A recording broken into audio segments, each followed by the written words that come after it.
Penas modernas. 1. La individualización de la pena. La selección individualizadora y la medición de la pena frente a determinado autor por su concreto delito representa el término y remate de la teoría de la pena, es decir, de Maruch, el cierre y coronación de dicha teoría, ya que comprende y tanto la indignación tradicionalmente llamada de la proporción entre delito y pena, como el método moderno de adaptación de la sanción al delincuente, que ha tomado el nombre de individualización de la pena. Aún para las concepciones que rechaza en la pena todo sentido retributivo y de prevención general, este problema constituye la proyección de las normas abstractas sobre el tipo vivido y con ella la concretización de la idea del derecho penal.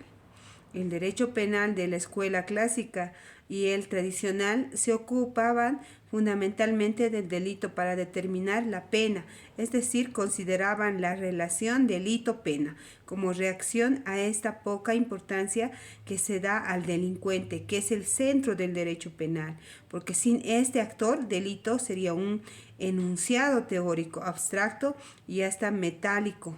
En efecto, las escuelas mencionadas tienen este defecto. No les importa mucho a la personalidad del delincuente, definiendo la pena que se deba aplicarse por su relación delito-pena, determinando luego la proporcionalidad. Fundamentos de la individualización. En la vida real se representan diversidad de delitos, por los que a todos no se les puede aplicar penas iguales, sino más bien diversas. Es necesario establecer una graduación, lo que exige que las sanciones sean divisibles y graduales. Pero como denominador común se viene que en toda esta concepción se olvidaba la personalidad del delincuente, surgiendo la teoría de la individualización de la pena, básicamente en contraposición a la escuela clásica. De lo anterior se deduce lo siguiente: el delito como hecho real delata personalidad del delincuente, como la obra es reflejo del artesano. Las condiciones personales determinan en ciertos grados la manera de cometer ese delito. Estos principios, con las consideraciones hechas anteriormente, conducen a una individualización de la pena, como la relación existente entre la personalidad del delincuente y la pena para lograr su mejor y más rápido readaptación social. En otras palabras, atendiendo a la personalidad del agente, se le debe aplicar la sanción que corresponde a ella, como el tajo hecho a medida del cuerpo.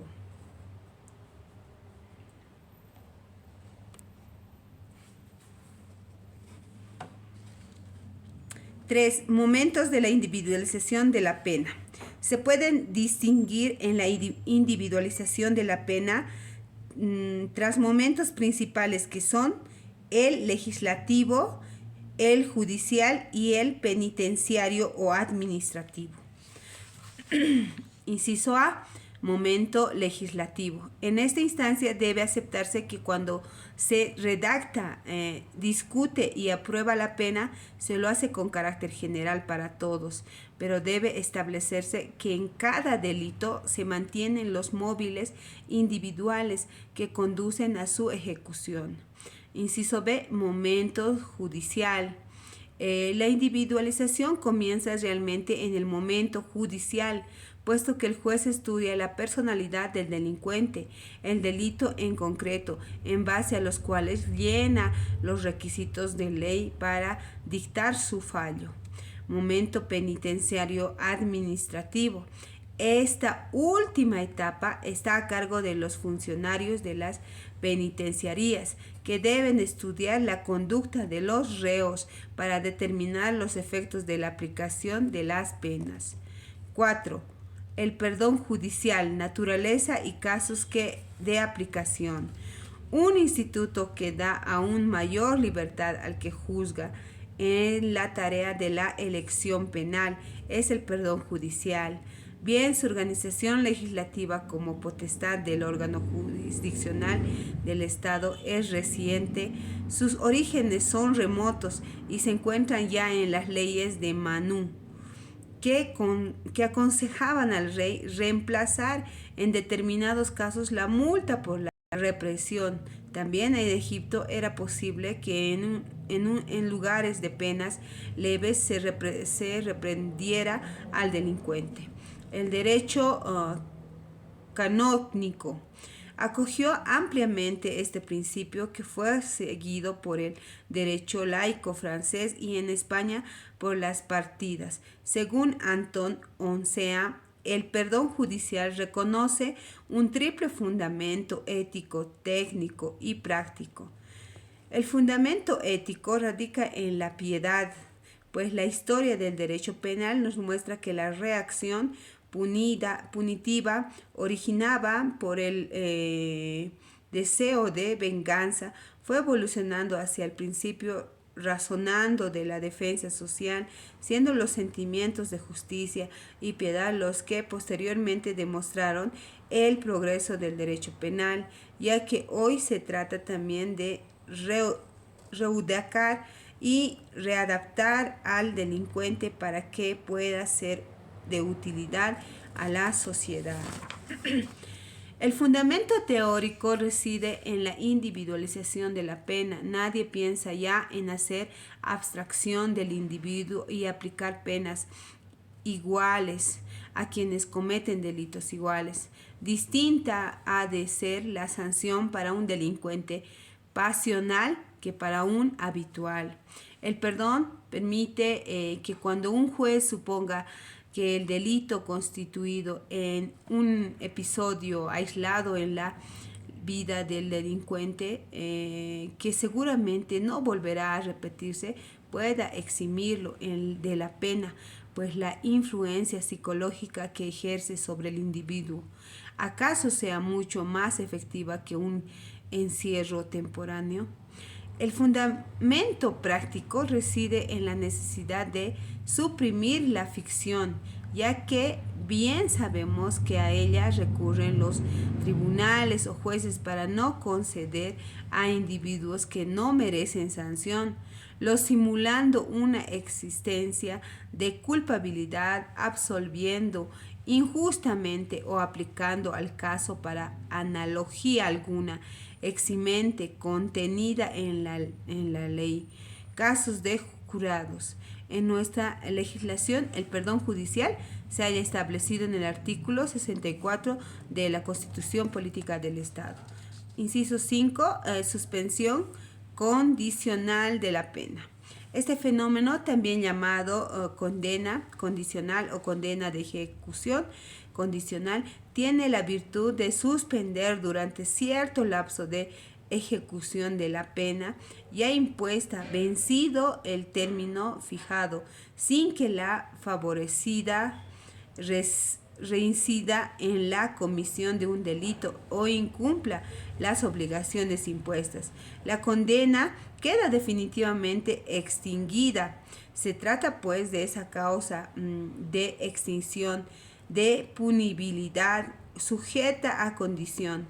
La legislación italiana la denomina remisión de la pena. Si bien no era conocida en los términos en que actualmente está planteada, podemos encontrar analogías en sí derecho canónico, que a las primeras faltas, en lugar de sancionar, se las debe indulgencias, esperando que el agente se arrepienta. La condena condicional viene a ser la suspensión de la pena pretiva de libertad en la que ha sido condenado el delincuente y, en su caso, el perdón definitivo. Si el reo no vuelve a delinquir dentro de un plazo determinado de la aplicación de esta condena condicional. La condena condicional en nuestro país está establecida en los artículos 59 y siguientes. 6. Libertad condicional. En la transición entre el presidio a la vida en libertad, se llega a ella como consecuencia del principio de la individualización de la pena o cúspide del sistema progresivo. Este instituto al penal consiste en conceder libertad al reo antes de que cumpla la totalidad o de su sentencia, bajo condición de que su conducta sea irreprochable y observa las condiciones impuestas por ley. Pasa esta medida, se basa sobre la supuesta corrección del reo después de sometido a tratamiento correccional cierta o simula. La libertad que se otorga es sólo a título provisional, ser revocada por inobservancia de alguna exigencia que la ley establece. El Código Penal da un tratamiento completo a la libertad condicional en los artículos 66 a 59, estableciendo que la pena privativa de libertad debe ser mayor a 3 años, siendo esta facultad del juez de la causa, quien debe dictar sentencia basada en motivos reales y en los informes del establecimiento penitenciario y del juez de vigilancia. La libertad condicional se conoce por una sola vez, o sea, que no procede para quien ha sufrido la revocatoria de la misma o ha cometido más de un delito. Nuestra ley exige los siguientes requisitos. 1. Tener cumplido las diferentes etapas del sistema progresivo y las 2/3 partes de la pena impuesta. 2. Haber dado prueba evidente de buena conducta durante la ejecución de la pena. 3. Haber satisfecho la responsabilidad civil. 4. Tener un diagnóstico de su personalidad con un estudio de su medio social que pueda inducir de modo razonable a creer que en el goce y ejercicio de la libertad se comportará correctamente. 7. Condiciones para la libertad condicional. Las condiciones que nuestro Código Penal establece para la procedencia de la libertad condicional deben estar contenidas en las sentencias, siendo las siguientes. 1. Observar como norma de conducta no incurrir en otro delito doloso, dedicarse a un oficio o profesión, residir o no en un lugar determinado, abstenerse de todo juego de azar y de alcohólicos durante el tiempo que el juez señala, que debe ser entre 2 a 5 años computables desde la fecha de la sentencia. 2. Someterse a la vigilancia de las autoridades. 3. Prestar caución de buena conducta para garantizar precisamente esta observancia. 4. Presentarse periódicamente ante el juez de vigilancia en las fechas que éste fije. Los efectos de la libertad condicional son: cuando el liberado condicionalmente sufre revocación, está obligado a cumplir su sentencia volviendo al penal. 2. Si la libertad condicional no ha sido revocada hasta el vencimiento del término de la condena, la pena queda extinguida. 8. Sentencia indeterminada. En la aplicación de las penas privativas o restrictivas, la libertad se llama pena indeterminada, a la que no tiene un límite fijo. La condición para darla por terminada es la corrección del reo. Puede haber 2 clases o tipos de penas: indeterminadas, parcial indeterminadas y totalmente indeterminadas. Las primeras son cuando solamente se fija un mínimo y un máximo a la duración de la pena. por la cual el juez tiene plena libertad por moverse dentro de ambos extremos. Una pena parcial e indeterminada en su mínimo es la que establece que se dará la pena de un máximo de tantos años y el mínimo de sobreentiende que será determinado por el juez. En el caso de la pena privativa de libertad indeterminada, en el mínimo está determinado por el máximo. Esto se lo deja abierta, por lo que el reo puede ser liberado en cualquier momento cuando se tenga la convicción y los informes sobre su segura readaptación. Si no sucede esta, puede quedarse indefinitivamente en prisión.